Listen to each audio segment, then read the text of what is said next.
स्वागत है दोस्तों आपका हमारे YouTube चैनल इंडिया 9005 में। कोहिनूर हीरा एक बार फिर चर्चा में है और इसे देश में वापस लाने की मुहिम जोरों पे है।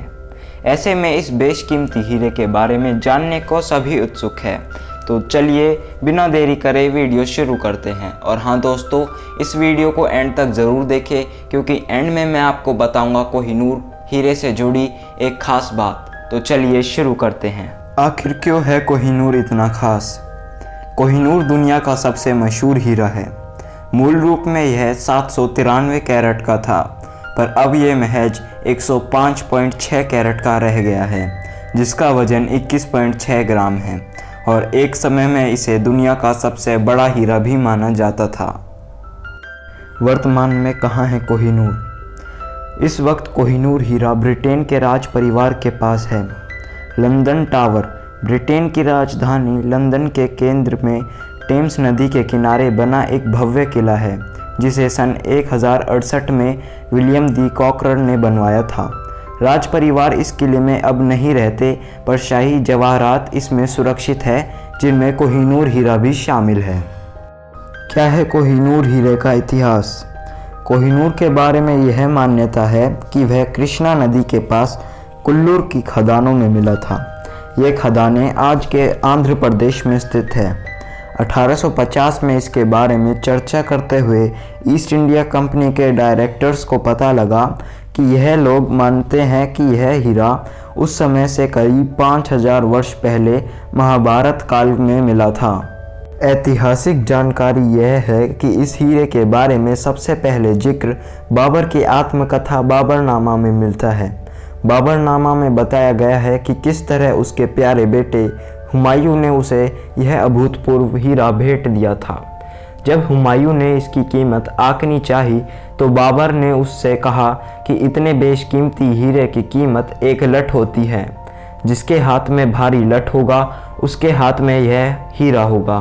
बाबर लिखते हैं कि पानीपत की लड़ाई में सुल्तान इब्राहिम लोदी को हराकर आगरा किले की सारी दौलत हुमायूं ने अपने कब्जे में ली। यहाँ हुमायूं को ग्वालियर के राजा ने एक बहुत बड़ा हीरा दिया और हुमायूं ने उसे अपने पिता को भेंट कर दिया। 17वीं सदी के बाबर के पड़पोते शाहजहां ने अपने लिए एक विशेष सिंहासन बनवाया। इस सिंहासन को बनाने में सैयद गिलानी नाम के शिल्पकार और उसके कारीगरों की टीम को तकरीबन 7 साल का समय लगा। इस सिंहासन में कई किलो सोना मंडवाया गया। इसे अनेकानेक जवाहरातों से सजाया गया।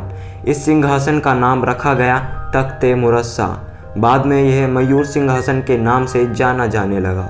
बाबर के हीरे को भी इसमें मंडवा दिया गया। दुनिया भर से जौहरी इस सिंहासन को देखने आते थे। इनमें से एक था वेनिस शहर का होर्टेसो बोर्जिया। बादशाह औरंगजेब ने हीरे की चमक बढ़ाने के लिए इसे बोर्जिया को दिया।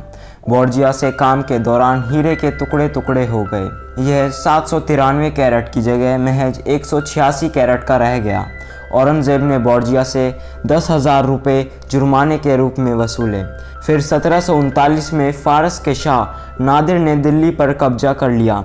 नादिर शाह के सिपाही पूरी दिल्ली में कत्लेआम कर रहे थे। इसे रोकने के एवज में मुग़ल सुल्तान मोहम्मद शाह ने उसे मुग़ल तोश खाने से 2.5 लाख जवाहरात दिए। उनमें से एक यह हीरा भी था। कहा जाता है कि नादिर शाह ने ही इसे नाम दिया था कोहिनूर, यानी रोशनी का पर्वत। नादिर शाह की हत्या के बाद कोहिनूर अहमद शाह दुर्रानी के कब्जे में आ गया। अहमद शाह दुर्रानी का बेटा शाह शुजा जब सिखों की हिरासत में लाहौर जेल में था, तो कहा जाता है कि सिख महाराजा रंजीत सिंह ने उसके परिवार को तब तक भूखा प्यासा रखा जब तक कि शुजा ने कोहिनूर हीरा रंजीत सिंह के हवाले नहीं कर दिया। सिखों को हराने पर कोहिनूर हीरा अंग्रेज ईस्ट इंडिया कंपनी के हाथ लगा। भारत का वायसरॉय डलहौजी इसे अपनी आस्तीन में सिलवाकर लंदन ले गया। वहां उसने कोहिनूर कंपनी के डायरेक्टर्स को भेंट में दिया। कंपनी के डायरेक्टर्स ने तय किया क्योंकि हीरा अमूल्य था, इसका कंपनी के लिए कोई इस्तेमाल नहीं था, तो बेहतर यही रहेगा इसे रानी विक्टोरिया को भेंट देकर कुछ सद्भावना ही हासिल कर ली जाए। और रानी विक्टोरिया ने इसे अपने ताज पर जड़वा लिया। आखिर क्या हो सकती है कोहिनूर हीरे की कीमत? कोहिनूर हीरा अपने पूरे इतिहास में अब तक एक बार भी नहीं बिका है। ये या तो एक राजा द्वारा दूसरे राजा से जीता गया है या फिर इनाम में दिया गया है, इसलिए इसकी कीमत कभी भी नहीं लग पाई। अब जो मैं आपको यह बात बताने जा रहा हूँ वो कुछ ज़्यादा ही खास है। माना जाता है कि 1294 के आसपास ये हीरा ग्वालियर के किसी राजा के पास था। हालांकि तब इसका नाम कोहिनूर नहीं था, पर इस हीरे को पहचान 1306 में मिली, जब इसको पहनने वाले एक शख्स ने लिखा कि जो भी इंसान इस हीरे को पहनेगा वो इस संसार पर राज करेगा, पर इसी के साथ उसका दुर्भाग्य शुरू हो जाएगा। हालांकि तब उसकी बात को उसका वहम कहकर खारिज कर दिया गया। हालांकि अगर हम तब से लेकर अब तक का इतिहास देखें तो कह सकते हैं कि यह बात काफ़ी हद तक सही है। आशा करता हूँ आपको आज की हमारी यह वीडियो पसंद आई होगी। जाने से पहले लाइक, शेयर, सब्सक्राइब करना ना भूलें।